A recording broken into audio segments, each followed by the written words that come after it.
Welcome. We're going to wait a few minutes.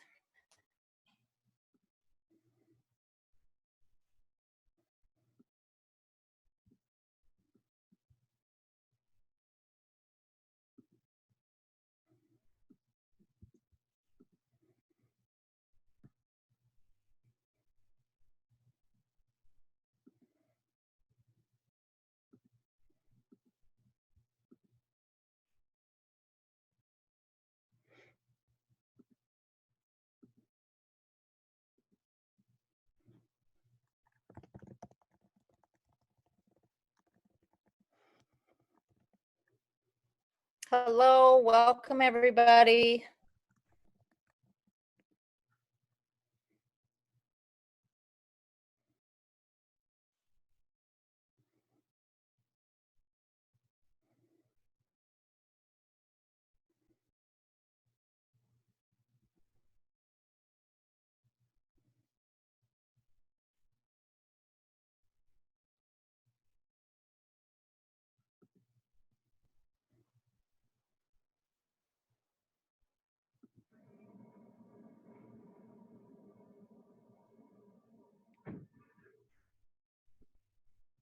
Hello, we're just going to wait a few minutes because there was a little bit of technical difficulties. And so I know that people they're texting me that they got the new link, so that's good news. Technology is always a little tricky. I hope everybody is surviving.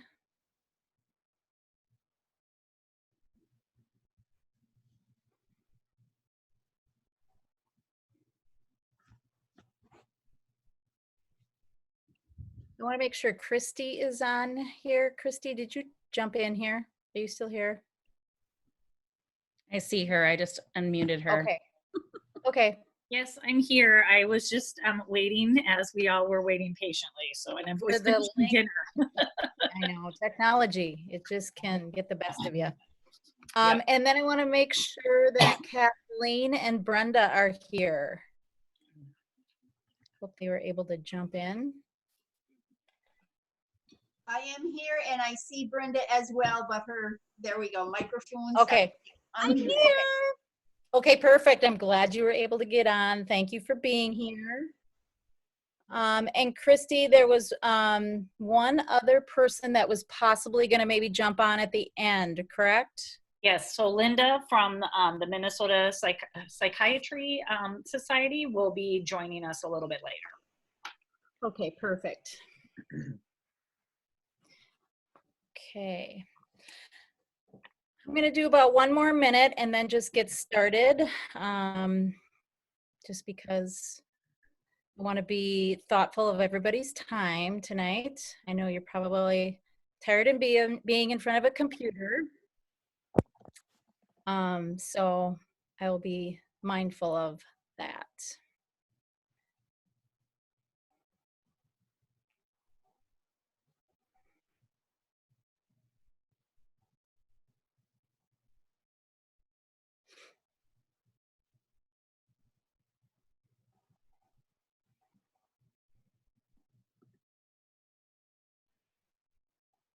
Welcome.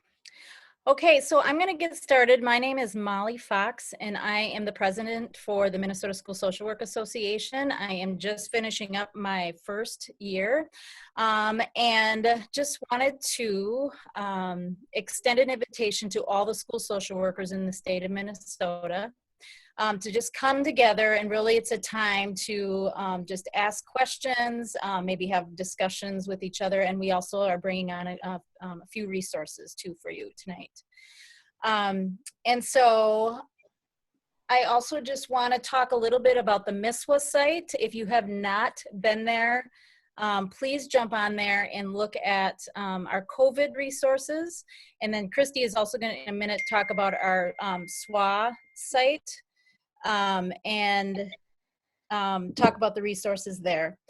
I also have just a reminder that we are going to be having a few webinars with MSSWA that are, if you're a member, relatively cheap. The first one is on May 4th with Mary Beth Patterson on self-care from 10 to 11:30. We also have More Than Surviving COVID-19 with Ann Garrity, and that will be from 1:30 to 3:30. And then we also have the Summer Institute that will be happening June 15th through the 17th, but that is going to be all online. And again, you can go to the MSSWA website and check it out. And certainly if you have any questions, you can talk to one of your region reps, or you can also email me as well. If you're not sure what region you belong in, you can go on to the MSSWA website and it'll show who are the region representatives in your area. Okay. And then also, if you are interested in being a member of MSSWA, this is just a great organization just to connect, build relationships, and be able to problem solve just around all the things that are going on in our position. Membership is $65 and it's for 1 year. All right, I'm going to introduce Christy McCoy. She has been on the board for 14 years, Christy? Yeah, I think so. Yeah, she's been on the board for 14 years and she is our legislative chair, and she is very much a champion of all the things that go on for us at the Capitol.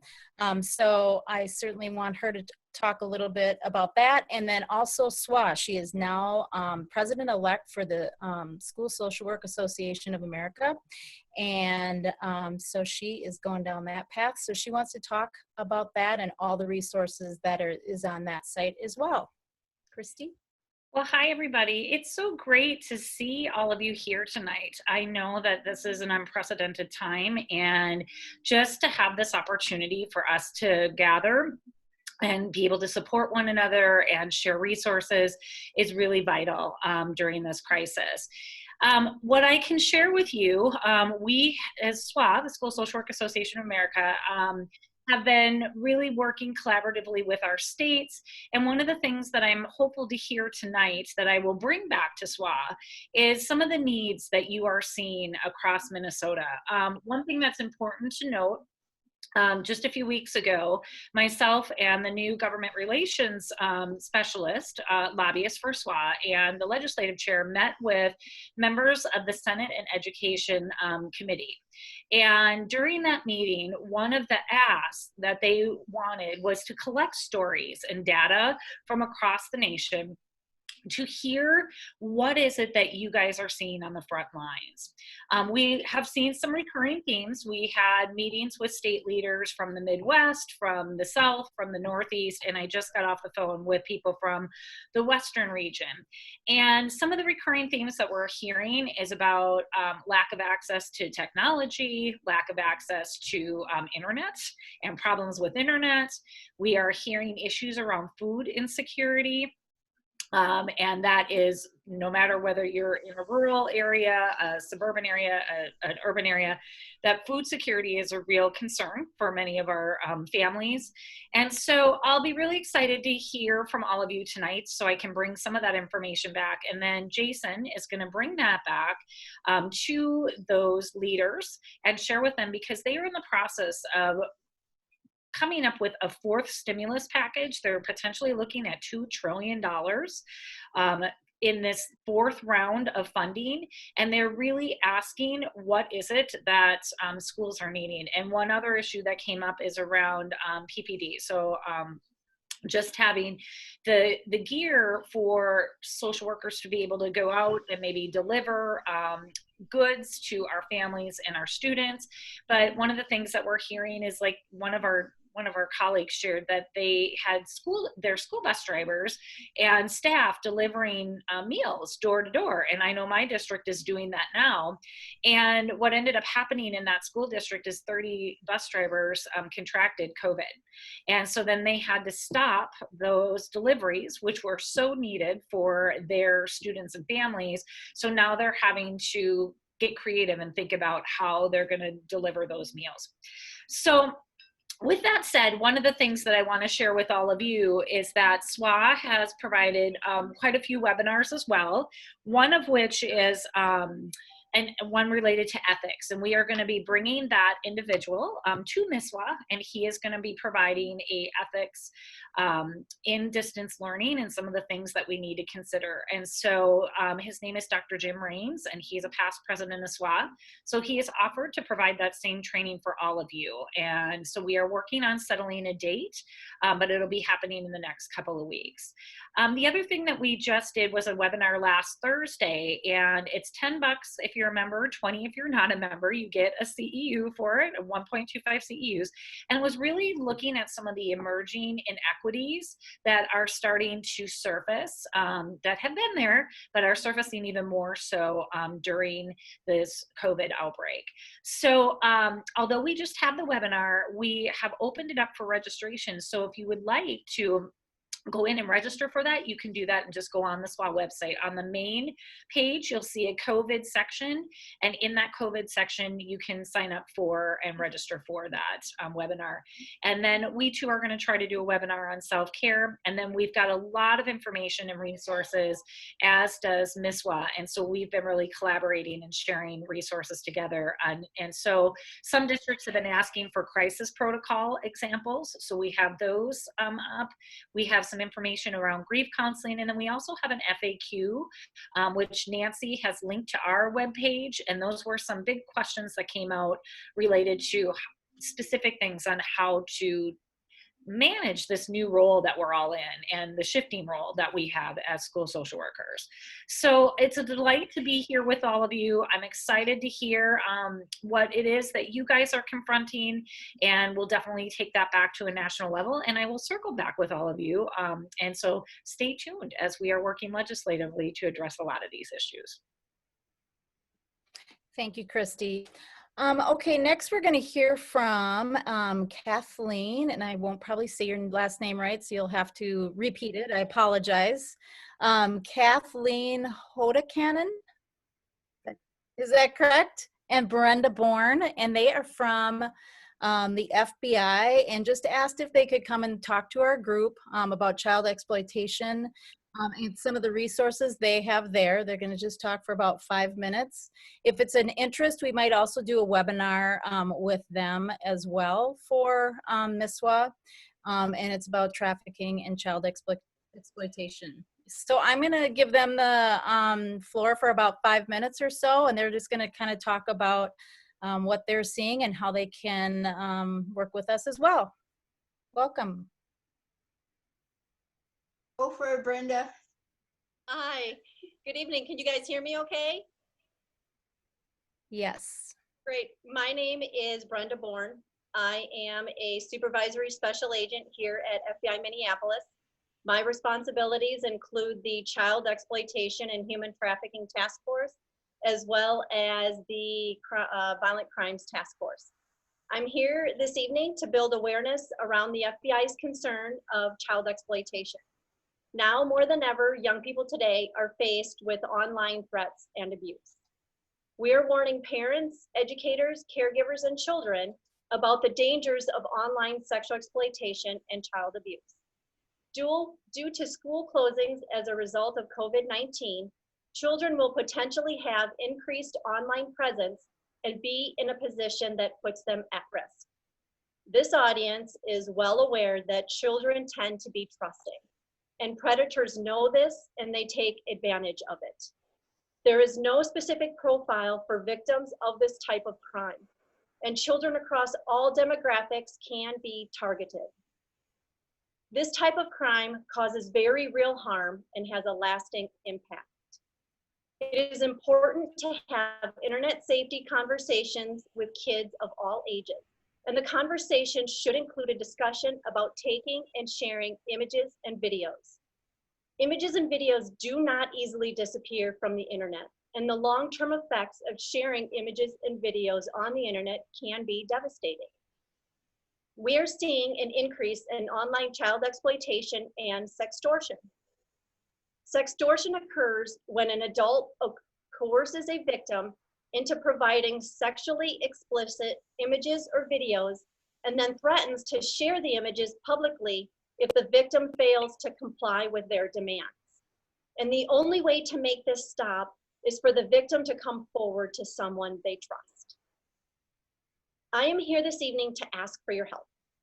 Cases are often the result of tips that come in from a watchful parent who notices something and reports it. Through your contacts, you can remind parents and caregivers to be extra vigilant during these unprecedented times. The message from the FBI is very simple. Be aware of what your children are doing online and with whom they are communicating. I encourage you to review the resources regarding child exploitation, other crimes related to COVID-19 at www.fbi.gov/coronavirus. And besides the exploitation of children, we are also seeing an increase in other COVID-related crimes. We are asking you to stay vigilant. The FBI's Internet Crime Complaint Center has released guidance to guard against internet scams and cyber crime specifically related to COVID-19. You can learn more about these scams and how to guard against them at www.ic3.gov. With all the worry and uncertainty out there are still things you can count on. The FBI is here, and we will continue to be here to protect you. We are fully engaged with our federal, state, local, and tribal law enforcement partners, as well as we are engaged with our associates at the United States Attorney's Office. The FBI is 100% response capable. I appreciate you giving me some time to speak with you this evening, and please feel free to notify us if you see any evidence of exploitation of kids who come under your care. I'm going to turn it over to Kathy. She has a couple things she would like to say, but I would like to thank you for your support of the FBI Minneapolis and of all of law enforcement. Thank you, Good Brenda. evening. My name is Kathy Hodekine, and I am one of the community outreach specialists at Minneapolis FBI. As you know, students today think that their internet-enabled devices are essential to their lives. And because of this, they often forget about the risks involved with being on those devices.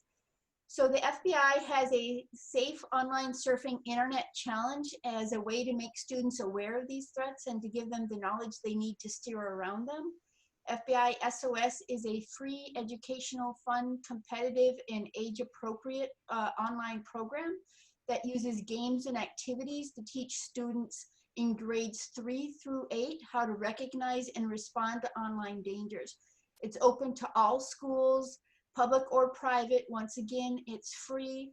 For teachers, the website provides a ready-made curriculum that meets both state and federal internet safety mandates, and the topics that are included are internet safety, online predators, cyberbullying, and social media, cell phone, and gaming safety.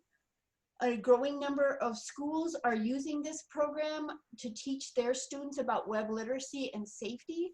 More than 1 million students completed the program last year. And in March alone, we had 111 schools in our territory, which includes Minnesota, North Dakota, and South Dakota, use FBI SOS. So all we're asking is if your school does not participate in this program, if you could please share the information with your principal. I will provide the links to everything tonight in the comment chat section, and thank you for your time. Thank you, Kathy. Thanks for being here. So we're going to move forward. Again, I just want to thank you again for all of your work you're doing throughout the state of Minnesota as school social workers. I know this has been a really difficult time for many. And again, the rest of our time is really to, if people want to ask questions, if they want some people to talk about maybe some resources, and maybe some things that you are struggling with, and maybe we can talk about that or connect you with some resources. So what might be helpful, because there is about 55 people on the call, if you would type in if you have any questions that that might be crossing your mind, or things that are coming up in your district, if you can type that in, and then we'll have people just talk about it as they come up. So I don't see any right now, but does anybody have anything they would like to just talk about things that are going on? I know internet has been an issue throughout the state. I know that the food program has also been working really hard to make sure everybody's being fed throughout the state of Minnesota. We do have a question from Alexa. She is saying, how are you handling truancy? Does anybody want to talk about that at all? Alexa, where are you from? I unmute you, maybe. I'm from Hutchinson. You're from Hutch, okay. Does anybody want to talk about how they're handling truancy in their district? So I can talk a little bit about Mankato if nobody wants to chat quite yet. But in Mankato, we're a district of about 8,400 students. And as you know, I think throughout the state of Minnesota, the courts are not seeing truant kids at this time. And so we are just doing our best within our district on making sure that we're connecting any way we can. And we are, if we're not able to connect with them through phone or through internet or through texting, then we are doing welfare checks we're collaborating with our police department, and they are going out doing checks. There is, I think, and somebody maybe can talk more about this, but there is under COVID-19 about attendance under the MDE website that can give you a little more clarity on how schools are supposed to be responding. So you can use that maybe to go back to your administration just to kind of go through that and how you would respond. Certainly we're giving a lot more grace, and really our focus is that kids are safe. And so we're not necessarily dropping them at 15 days at this moment. Anybody else want to talk about that? Anybody? Molly, I have a quick clarification. When you say Sure. welfare checks, like Yes. my district's been kind of, it's a sticky area again. So like, Yeah. What do you feel has been warranting you guys to do a welfare check? Like, what's your biggest concern as far as, okay, we need to do a welfare check? Because we're just kind of going through, it's sticky. Mm-hmm. So, and so other people can chime in right after me if you guys have different protocols, but if we are unable to get a hold of a kid, so in the last 3 weeks, if we have not been able to get a hold of them, we've done every which way to try to connect, and even called all their emergency contacts, we are asking our police liaisons just to go out. And more just the approach is like, we just want to make sure you're safe, that you have what you need, you have all your basic needs. And I think just for me, and there's 13 school social workers in our district, and I think I've done 5 or have requested 5 or 6 since the beginning of COVID. So I think if you kind of approach it that way, I know one of our school social workers, and I know some of the Mankato school social workers are on, that they were a little worried to have one of our liaisons go out to our elementary homes, because they, are a little bit skittish about police. So we had asked, could the police officer go out in street clothes? Because she also, she works a variety of different venues. So that, anybody else? I can talk. I know. Okay.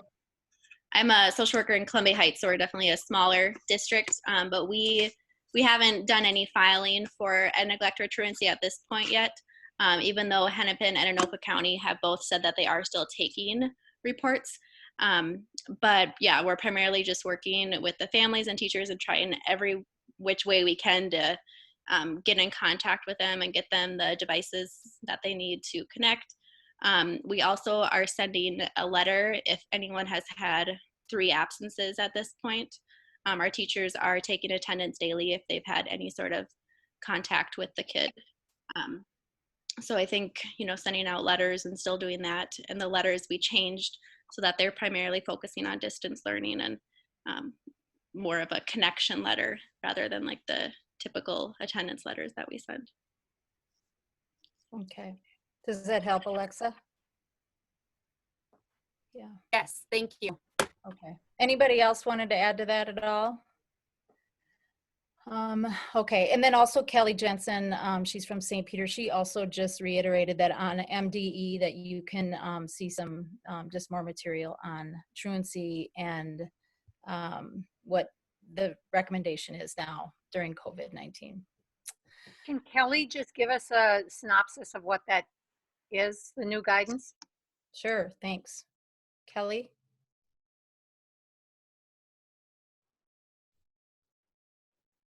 Kelly, I think you got to turn on your mic. There we go. Hi, guys.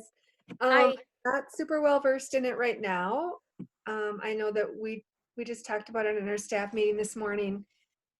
We are not going to be dropping kids at 15 days like we would have traditionally, because getting them enrolled is a little more difficult. So it's that, just kind of giving them a break and really reaching out. And we're finding that kids who aren't communicating or checking in for like 10, 11, 12 days will do so like on 13 or 14. So we're really just trying to give them some grace, and MDE is allowing us not to drop those students at the 15 days. I don't know the specifics, Tammy, but that's just kind of the gist of what I got this morning. Yep. Yeah, the reason I was wondering is because I just raised this question last week when I was on a Zoom meeting with Minnesota Association of Charter Schools, because I happen to work in a charter school. And the directive at that time was at 15 days, you have to drop them. But I haven't kept track. They update this document probably daily, I suppose, from MDE. And so I hadn't heard the new guidance on that yet. Yeah, I think it just came out this week. So check with MDE. I think it's on the site, on their website. Yeah, it is. Yep, it is on the site. It's loaded. Thanks, Kelly and Tammy. I know we have Linda's here, but I'm just going to have a few more questions answered here. Will there be notes available for tonight's meeting? Yes, there'll be notes, and we'll send those out. And also, this will be recorded and loaded onto MSSWA website. So if you want to go back and watch, you certainly can. And you can also direct other people to the MSSWA website as well, just to watch. Also, Lindsay Northenscold from Mankato is talking about any childhood school social worker out there that are serving their students through telehealth. If so, what do those look like for you? Any other preschool or early childhood social workers out there? And you'll have to unmute if you're here. Lindsay, this is Christy, and one of the things that I can do is maybe connect you to our early childhood school social workers in St. Paul schools, and that might be a good way to start. There are quite a few social workers that are doing birth to 3 and then 3 to 5. So I will make sure, if you want to make sure that we have your email, I will get you connected to those people, and I think they'd be a great resource for you. Yeah, I think what I'm running into is I think there's so much focus right now on the distance learning for K through 12 that when it comes to setting up another hangout with me, it's kind of like, we need to focus on this, which I completely understand. So I'm trying to get creative and still provide support to the parents. But yeah, that was something I was running into. So yeah, I will make sure that Molly has my contact. She knows who I am. So she'll make sure to get that to you. The other thing that I'm going to mention to you all, so schoolsocialwork.net, some of you may be familiar with them. They are partnering with SWA, and they are doing a series of webinars where they have, they're looking at early childhood, elementary, middle school, and high school. And they have conducted these webinars. So you can go on the SWA website or schoolsocialwork.net and you can get access to that webinar. So Lindsay, that may also be helpful. And for any of you, depending on the age range, they have just different people that are speaking on panels to talk about what they're doing and some creative ideas that they're sharing at this moment. So. Hey, Lindsay. Thanks you. Hey, Lindsay. My name is Ugo. I serve early childhood also. Yeah. Can we connect afterwards? Yes, I would love that. I will make sure. Because I've been by myself all alone, isolated. I know. Sorry, my son just walked into the room. Okay. Yes, That would be you great. can, you could put your email in the chat, and then Perfect. you guys I'll do could that right now. that way too. Sure. Thank you. Let's see. There Tammy was- Kid. Molly, there was a Yes. question from Heather early on Oh. that we had missed Oh. around ideas Thank you. for elementary. Okay, I'm not seeing it. Do you see it? Oh, here it is. I'm looking for creative ideas of games to do with kids remotely. So I'll answer that. And if other people can, if they have ideas or things that you've been doing, that would be awesome to share. We have and I can link and send it too, but one of our school social workers did just a lot of research on just kind of those, and Lindsay, you can pipe in here too, like Uno, chess, Connect Four, card games, and he went in and made sure all the sites were safe and that you could do them with kids. And he's actually not a social worker, he's a chemical health counselor, but he sits with our team in Mankato. I just always call him a social worker. But I can link that. That's just kind of a fun thing to do.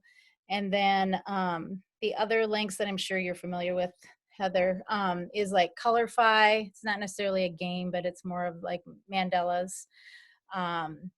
And I don't know, Lindsay, did you have a couple others that Mike had talked about that you can think about? I can't remember specifically it was something with an F. I can't remember one of the names, but the other one that was sent out today was that scavenger hunt. That was like a document. That was kind of unique. Sorry, of course, my 2-year-old is in here right now. But that was kind of something that I thought was pretty unique. Yeah. So that worksheet, I don't remember where that was from though, so maybe add that to the list. Yes. I'll add that to the, I think Sherry's here taking notes. And so I'll add that link, Heather, and the link to the games. That's a good question. Thank you. Let's see, anybody else I have missed? Oh, there's Lindsay Morrison added Tabletopia. This is the game website. So you guys can go on chat and see what people are saying on the side. Carolyn Dish said Kahoot. Yeah, that's a really good one for games. Question just came in. Go ahead, what? Another question just came in on chat. Do you see that? Is it for any elementary school social workers who provide service minutes for students with IEPs? I'd like to hear what your service minutes lessons look like. Lesson planning for DL is proving challenging for me and for others too. Does anybody have a quick response to that? I can speak quickly to it. Heather, you want to go? Sure. So, sorry, I'm hiding, I guess. Thank you. All right. Hi. Okay, so I am providing distance learning and I've been seeing kids all week. And so what I would recommend not to do is have 7 8-year-old boys all together. Yeah, that was kind of not my business. That was more comedy for everyone in the other homes, I'm sure. And the only thing that made him stop was when I said, Simon says, put your hands on your head. And they all did. I was like, oh, for Simon. So anyway, I wouldn't recommend that. But ultimately, I have all my groups set up, and I've worked it out with families, and I'm on Google Meet, and kids come in, and they get to see each other, and we do me moves, and I do my breathing ball, and we do a check-in, and sometimes we play a game usually, and that's why I was looking for some new ideas. We've been doing a lot of Pictionary, and so I was trying to do something different, and it's really, I decided, just basic trauma-informed practice where the kids just need a connection both with us and with each other. And so I'm not getting super deep with the kids, but I think it's just really nice for them to be able to see their people again. And I've been actually able to kind of redirect some kids because they're off track and they're giving their parents a hard time. And I tell them, I use the language we use at school, the first then language. So far, that's what I've been doing, and it seems like it's working pretty well. And then I just do, I have a YouTube channel that will not go viral, and I have story time with Miss Heather and Lucky, my dog. So if you guys need a book, you can just look for that and throw it on your websites or whatever. And then for the big kids, I just put down a social emotional lesson every week that is based kind of on zones or just kind of living, coping with living with family and trying to be, basic principles of empathy, kindness, perspective taking, whatever it is. So I'm happy to share some of that stuff if you guys need ideas, but that's kind of how I've been delivering so far, and I think it's going okay. Heather, would you be willing to send that to me or Sherry Murphy? Yep, absolutely. Thank you so much. Alexa, did you want to add anything to that?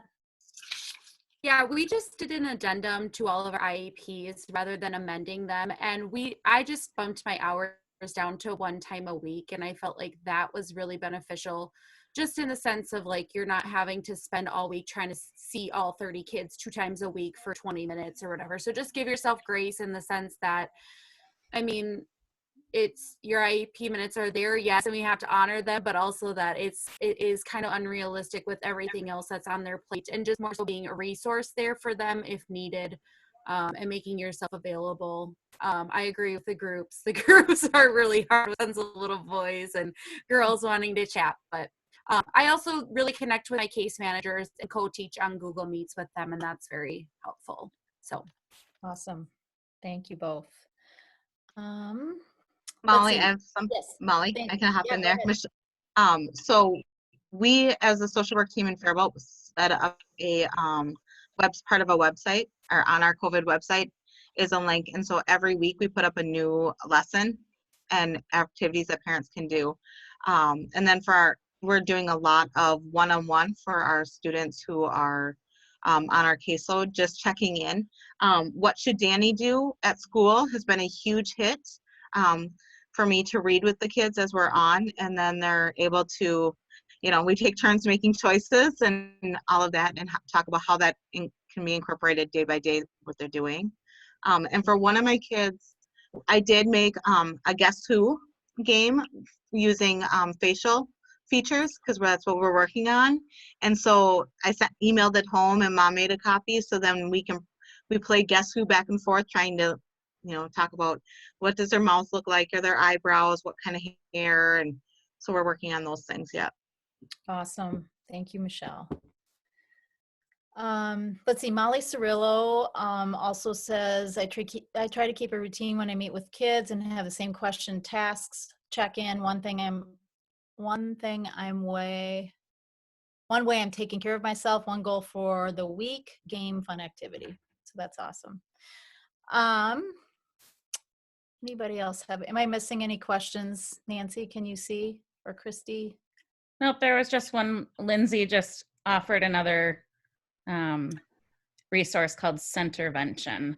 Okay, cool. So earlier too about reintegration. Okay, Centervention is a website that another school social worker recommended today from our school district. Has ideas such as scavenger hunts for kids to do at their home while meeting with you, etc. So that's awesome. Lindsay, did you want to say any more about that?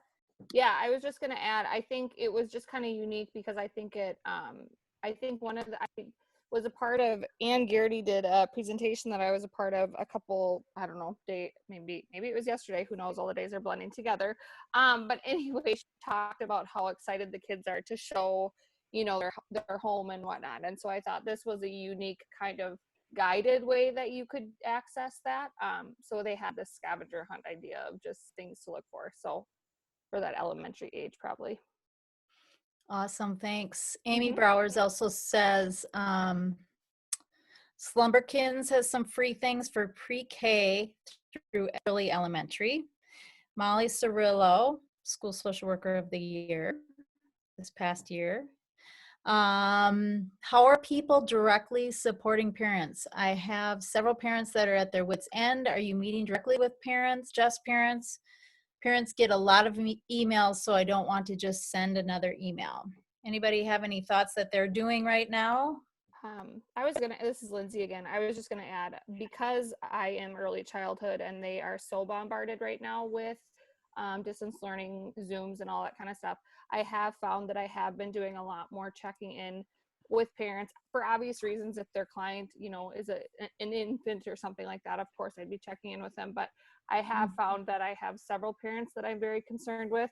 A couple of the social workers that work in employment services have reached out to me and said, I have a mom that's on the brink of going into the crisis center right now because she can't keep up with the crisis learning. So just advocating to get them connected to us. So I would say I am doing some of that, kind of just checking in with the parents, even if it's, you know, once the kids go to bed, if that's the time that they need, kind of accommodating what their schedule is. So at least they have somebody to vent to. And then if we need to make that next step for referral, we can. Awesome. We are also starting at one of our high schools, Mankato West, every Wednesday evening, or maybe it's every other Wednesday evening. We are going to do a parent group. And it's not necessarily really structured. It's just where parents can come in and just talk about how they're going and how we can support them. So it's myself and the school counselors who are going to start facilitating that next Wednesday, just from like 6 to 7 on Wednesdays, and just see how, if parents are receptive to it or not. It might be something that people don't want to do, but I just feel like, kind of like Lindsay said, and a few of you said that, you know, parents are just at their wits' end. It's a lot for people to manage. Okay. Oh, go ahead, Heather. Go ahead, Christy. Well, Heather can go, and then I can go. Heather.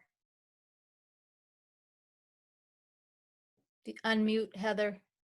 Okay, I'm sorry. One thing I've told a lot of parents is just to revalidate, like, none of them signed up for online school. None of them decided they wanted to be homeschool parents. And none of us really decided we wanted to be telemedicine social workers. There's a few of us in the space that already do this, and they do it really well, but 99% of us don't do that. And so I think we all just have to, so I tell the parents, like, just do as much as you can and just give yourself grace. And I think if we can tell the parents to give them grace, and we all have to give ourselves some grace, and I think we all just have to do that, because we're all doing a really amazing job, like building an airplane while we're in the air. Like, you know, we don't even know what we're doing, but we're all still here, and you all look amazing. So we're all hanging in there. And I think that's one thing we just have to keep reminding each other and reminding our families. And we're all just, you know, showing up, and it's cool. And there's pets, and there's dogs, and there's crying babies, and my dog barks a lot. But it's all happening, and it's all okay. And I think that if we all do that, I think we all can collectively exhale. I think parents will feel a little bit better. Thanks, Heather. Amy also says, I've helped families create schedules, do weekly check-ins with parents who are struggling, increase support to help students with navigating their work to take the load off of parents. Chris Madsen says, a resource for online sessions, both individual and groups, doxy.me works very well. It's free, HIPAA approved, no time limits. And then Tina Hogberg says, a couple other things I take to heart from Ann Garrity. The goal may not be a new skill or the best research-based strategy. It's just simple connection and hello. We want the kids to feel grounded, and that might just be a familiar face. So I think those are really good tips. And again, there'll be notes from this. Okay, did I miss anybody? If I did, just quick throw your question back in before. I might have Linda talk here in a minute. We have both Linda and Samantha from that are going to speak about a really valuable resource. And as we're talking about support that families might need, this Fast Tracker resource is going to be really, I think, valuable to all of you, and it's a free resource. So both Samantha and Linda will be talking about that. Okay, thank you so much. Let's see. Jamie Smiley, hope I'm saying your name right, sorry. High school social worker, validating stress for students and parents, allowing them to do one thing at a time and prioritizing what they need in their lives, talking about caring for self and taking breaks, helping students request support from teachers and case managers. We made a Google site with supports as a counseling, school social work department with stress, grief, crisis numbers, graduation, etc. In our district, we did the same thing. We have amazing interns that also assisted. Lindsay Morrison, she might be on our call tonight. helped our district create all of that so it could be pushed out through elementary, middle school, and high school and preschool. So I'm sure that many of you have done that as well. Anything else before we move on to Linda? And Christy, I'll have you introduce them maybe a little bit more.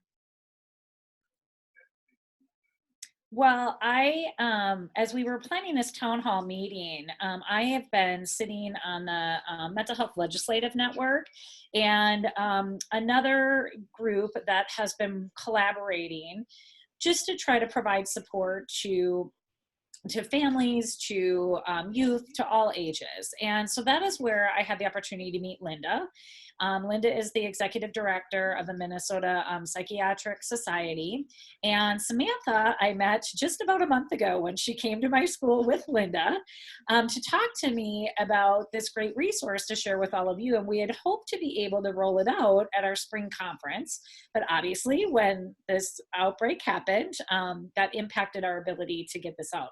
So we thought we wanted to take a few minutes tonight to make you aware of this. And I think you'll find this a really valuable tool. So Linda and Samantha, I'm going to turn it over to you.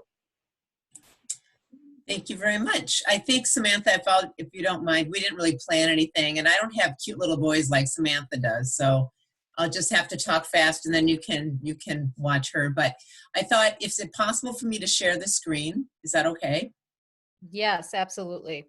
All right, I'll go ahead and share the screen. One thing I wanted to just mention really quickly is we originally started talking about this because of Fast Tracker, which is our main tool, but the new thing that we've added in the last week is COVID Cares support calls, and it is basically a warm line for the our frontline heroes, so healthcare workers, first responders, and all essential personnel. So this is a place for you people to really, if you need to sort of debrief and just talk to somebody, it's a totally confidential, anonymous, safe space, and a good place to just sort of let it go a little bit. So, speaking to Heather's comments a little bit earlier, we're all doing the best we can, and this is just an opportunity to help support you in that goal. So just really briefly, let me just see if I can do this right. This is it. They're kind of the same. Screen 1, screen 2. Did that work? Does it look really huge? Nope, it looks good. Perfect. Okay. All right. So what I wanted to point out is the COVID Cares portal is right there. And really quickly, it just takes you to the website, theoretically. There it is. And then this is information about COVID Cares. We've got people in there from 9 a.m. until 9 p.m. answering the phone calls. And we would love it if you would also like to volunteer to do that as well. We're just asking all licensed personnel to provide, sort of schedule an hour a week through the end of August, and just be there to answer phone calls. We have 1 or 2 people in each of those time slots, and we have some flexibility if schedules change or that kind of thing. But just an opportunity for the community to come together and really support each other. So how we do it is we just basically have everybody's name and their phone number in there. We don't identify their license. We don't get into specifics. We're very careful about saying it's just an opportunity for support. It's a warm line. So that was basically that's the whole spiel in a minute there. It's also on the governor's COVID-19 webpage. He has added a mental health webpage as of Friday and gave us a nice shout out at that point too. So that was pretty fun. And let's see, getting back to Fast Tracker now. I will just pop back to where a new open screen. So Fast Tracker has been around since 2012. And basically, it's an online database for people to help everybody find access to mental health and substance use disorder treatment resources. And it's a partnership with the community. The information that you find on Fast Tracker has been provided by the providers themselves. And Samantha is our tried and true, steady LADC who is just energized our substance use disorder side. I'm so glad that she's working with us. And the last year has been just marvelous. And so she handles all of the substance use disorder interactions. So she helps people get up to date, and she helps, she does a lot of the outreach, and she often goes to the walks with me or without me. And she's done presentations. And so both of us are available if you ever need, you know, to take this information out to your schools, your or your PTOs, or any sort of outreach that you're doing in your community. The mental health side is a place where people can search for specific services.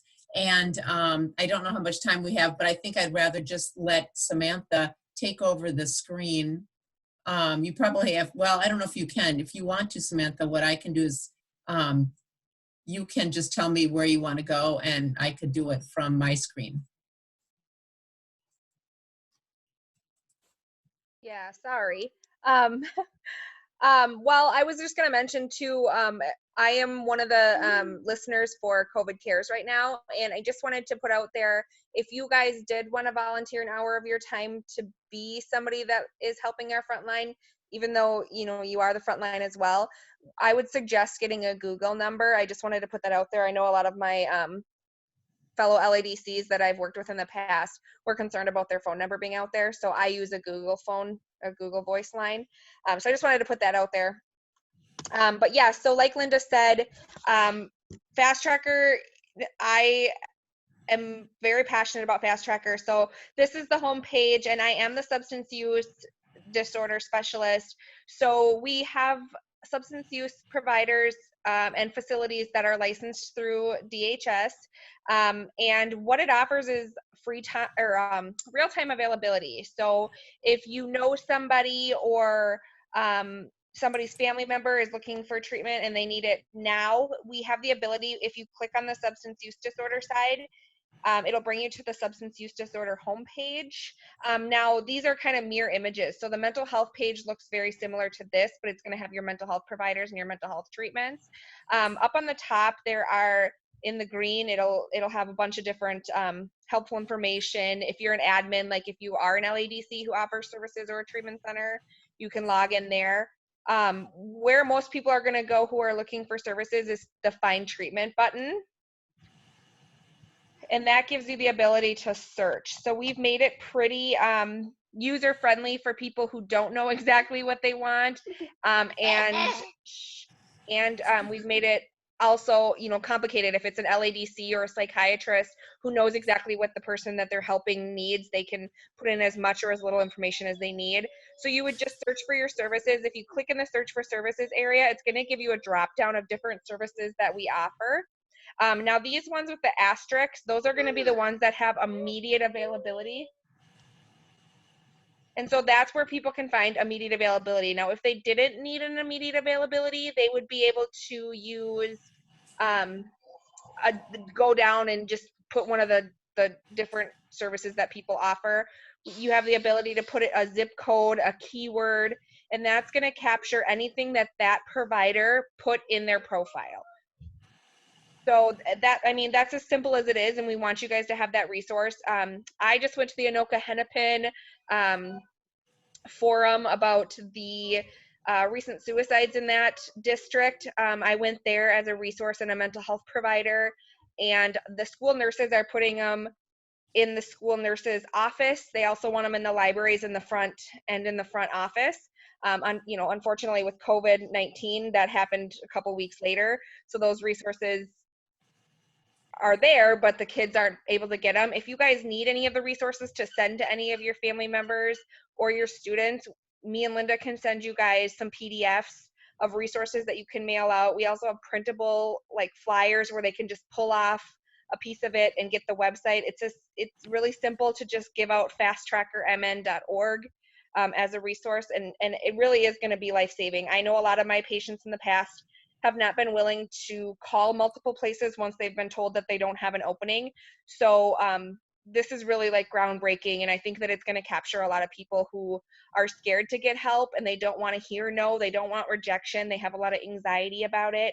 So quick and easy resource for you guys to give coworkers, students, families, teachers, everybody. Thank you, Samantha and Linda. We really appreciate it. I know we're mindful of our time. We've only got about 3 minutes left, but I'm hopeful if you have any questions for either Linda or Samantha, you can always reach out to them. They were phenomenal and just walking me through this. It is very user-friendly and families will find it very easy. And as you can see, there's things related to tribal services, very culturally responsive services as well. So thank you both for being Sorry, I jumped off that. I just wanted to add one last thing, and that is, if you are interested, we can send you the graphic, and you can link this and send it off if you're connecting with your families via email and that kind of thing. We'd be happy to do that. Thank you so much. Thank you, Linda. You bet. Yeah. Thanks for the time. Yeah, it'd be very helpful. Thank you. Okay, it is 7:58. I don't see any last questions. Like I said before, this is recorded. We will be putting it on our MSSWA site. We will be having a discussion about whether we will have another one. If you have any feedback, you can certainly email me about, like, if you felt like this was valuable. And you know, we will go from there. We are meeting as a full board, let's see, April 26th. And so we will certainly be discussing kind of how this went and how else we can support the state of Minnesota school social workers. So if there's no more questions, I think we will end for the night. I appreciate you taking another hour of your day to be with school social workers. Just know that we appreciate you, and we all got to stick together through this, and hopefully we can meet up again. So have a good night. Thank you, everybody. Hey, I didn't see Linda's email. Oh, Lindsay's? Lindsay's there, yes. I'll do it right now.